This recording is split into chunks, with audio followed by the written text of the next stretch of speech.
Hi, so I want to continue reading. This is in Ecclesiastes chapter 23. It says, O Lord, don't let me fall into bad counsel. Guide my thoughts and wisdom to avoid sin. Otherwise, my sins will multiply and my enemies will rejoice.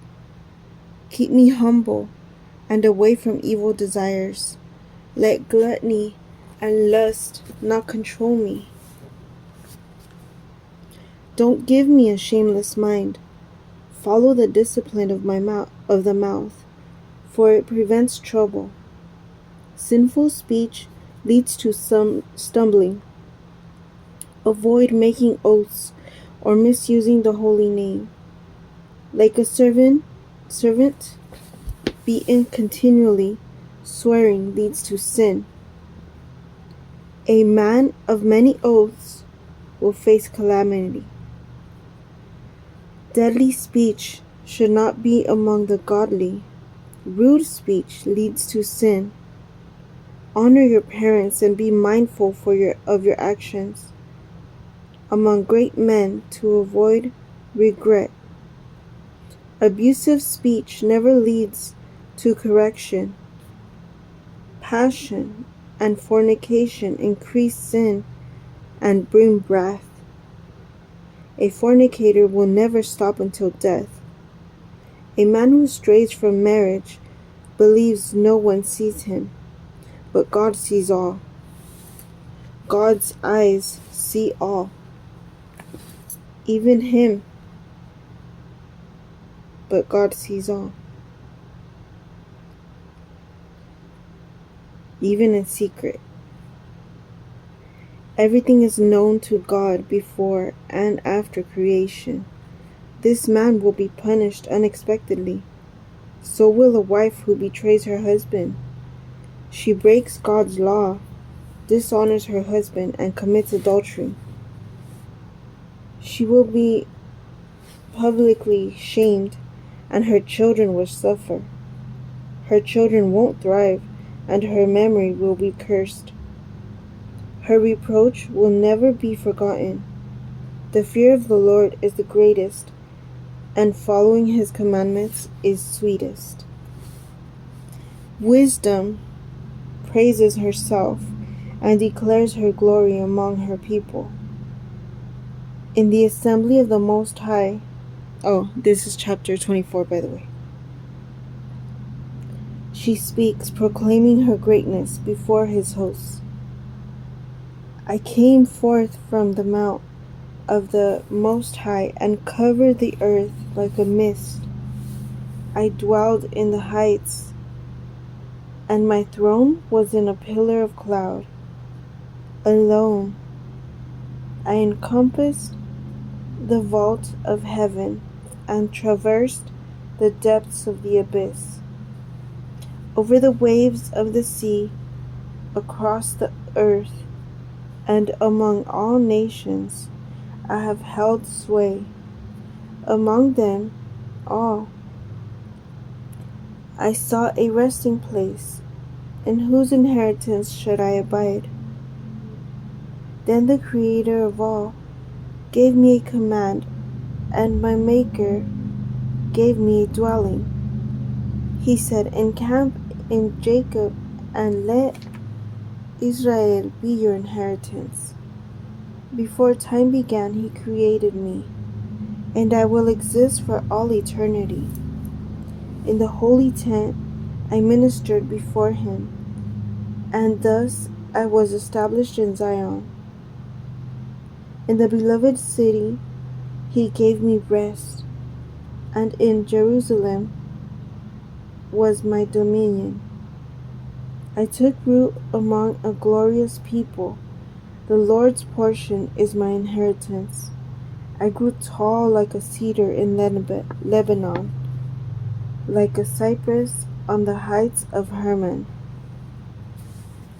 I flourished like a palm tree in En-Gedi, like rose bushes in Jericho, like a fair olive tree in the field.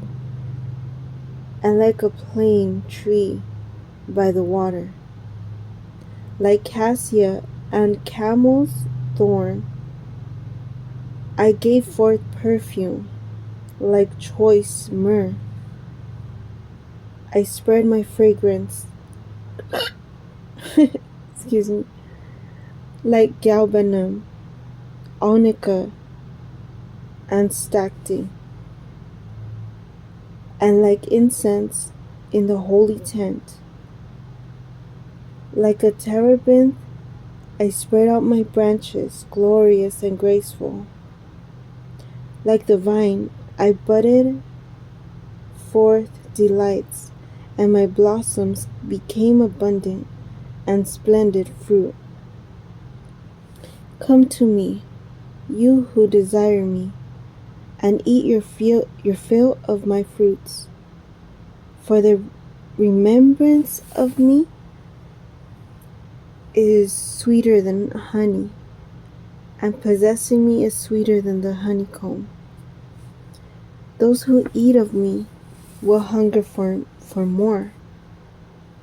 Those who eat of me will hunger for more. And those who drink of me will thirst again. Whoever obeys me will never be put to shame. And those who work with me will not sin. All this is the book of the covenant of the Most High, the law that Moses commanded as an inheritance for the congregations of Jacob. It overflows with wisdom like the Pishon and the Tigris at the time of harvest. It fills up with understanding like the Euphrates, and like the Jordan at the time of reaping. It pours forth instruction like the Nile, like the Gihon at the time of vintage. The first man did not fully know wisdom, nor will the last one fathom her depths. For her thoughts are more vast than the sea, and her counsel deeper than the great abyss. I came forth like a canal from a river, like a water channel into a garden. I said, I will water my garden and drench my flower beds. And look, my canal became a river, and my river became a sea. Again, I will make instruction shine forth like the dawn, making it clear from far away. Again, I will pour out teaching like prophecy, and leave it for all future generations. See that I have not labored for myself alone, but for all who seek wisdom. I enjoy 3 things before the Lord and men: family harmony, neighborly friendship, and a husband and wife in agreement. My soul hates 3: an arrogant poor man, a lying rich man, and an old fool who is an adulterer. If you gathered nothing in youth, how will you find anything in old age? Judgment in the gray-haired is beautiful, and elders with good counsel. Wisdom and counsel in the aged are beautiful for those in honor. Experience is the crown of the aged, and their glory is the fear of the Lord. 9 things I count as happy, and the 10th, a man who enjoys his children and sees his enemies fall. Happy is the man with a wife with understanding, who speaks wisely and doesn't serve the unworthy. Happy is the man who finds prudence and speaks to those who listen. Great is the man who finds wisdom, but the one who fears the Lord is above all. The fear of the Lord surpasses all things. Any wound is better than a heart wound, and any wickedness worse than a woman's. Any calamity is better than that from those who hate me. There is no venom worse than a snake's, no wrath like an enemy's. I'd rather dwell with the lion and dragon than with a wicked woman. A woman's wickedness changes her appearance, darkening her face. Her husband sighs bitterly when he hears it. All malice is small compared to a woman's malice. Let her portion fall on her. A woman full of words burdens a quiet man. Don't be deceived by a woman's beauty. A woman supporting her husband brings anger and reproach. A wicked woman is abasement of heart, sadness, and a wounded spirit. A woman who won't make her husband happy is like hands hanging down, weak knees. The beginning of sin came from a woman, and because of her we all die. Don't give a wicked woman freedom of speech. If she doesn't follow you, cut her away from your flesh. Whoa. Chapter 26. A good wife brings happiness, adding years to her husband's life. A strong wife fills her husband with joy and grants him peace. A good wife is a blessing given to the man who fears the Lord. Whether rich or poor, he remains content and cheerful. 3 things trouble me, and a 4th terrifies me: slander, riots, and false accusations, worse than death. A rival wife causes sorrow, and her sharp tongue spreads strife. A bad wife is a burden, like grasping a scorpion. A drunken wife stirs anger and brings shame. A promiscuous wife reveals herself through her eyes. Guard a rebellious daughter, or she will misuse her freedom. Watch her wandering gaze, and do not be shocked if she strays. Just as a thirsty traveler drinks any water, she will seek any opportunity to sin. A wife's grace brings joy to her husband, and her skill strengthens him. A quiet wife is a divine gift. A self-discipline is invaluable. Modesty enhances her beauty, and no scale can measure her worth. Like the sun rising, a good wife brightens her home. Like a lamp on its stand, a beautiful face suits a noble figure. Like golden pillars on silver bases, so are strong legs on a firm stance. Protect your youth, and do not waste your strength on strangers. Choose the right place to plant your seed, so your descendants may prosper. Your lineage will grow strong, trusting in its noble roots. A prostitute is worthless, while an unfaithful wife is destruction. A wicked woman belongs with a wicked man, but a godly wife is given to one who fears the Lord. A shameless woman acts disgracefully, but a modest daughter holds herself with honor. A stubborn wife is like a stray dog. Whoa. But a woman with virtue fears the Lord. A wife who respects her husband is wise, but pride makes a woman despised. A good wife doubles her husband's years. A loud and quarrelsome wife is like a blaring trumpet, bringing disorder to the home.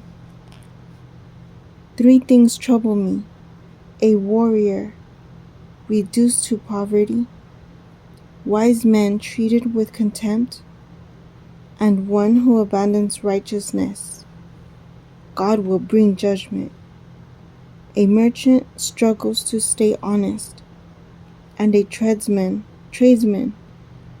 is rarely free from sin. Many sin for profit. Those who seek wealth turn away. Sin sneaks in between buying and selling.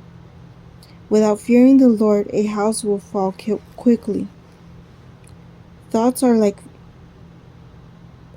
like refuse in a shaking sieve. The furnace tests vessels. Thoughts test a person. A tree's fruit shows its care, so a person's thoughts reveal their heart. Praise no one before hearing their thoughts. Righteousness is like a robe of glory. Truth returns to those who practice it. Sin waits for those who do evil, like a lion for prey. The godly's words are wise. The fool changes like the moon. Avoid the foolish, but stay with the wise. Foolish talk is offensive, their laughter sinful. Their swearing and strife silence others. The proud strife leads to bloodshed. Revealing secrets destroys trust and friendships. Love a friend, but revealing secrets ruins faith. Revealing secrets destroys friendship like an enemy. A bird freed can't be caught again, like a neighbor wronged. Don't pursue them. They've escaped like a gazelle. A wound may heal, but revealing secrets leaves no hope. Winking the eye shows evil. People avoid him. He twists words, setting traps. The Lord will hate him. A stone thrown falls back on the thrower. Deceit brings wounds. He who sets a snare will be caught. Evil deeds return upon the evildoer. Mockery and vengeance are from the arrogant. Rejoicing at the fall of the godly brings anguish. Wrath and anger are abominations. Sinners possess them. And with that, I'm ending this. That was chapter 27.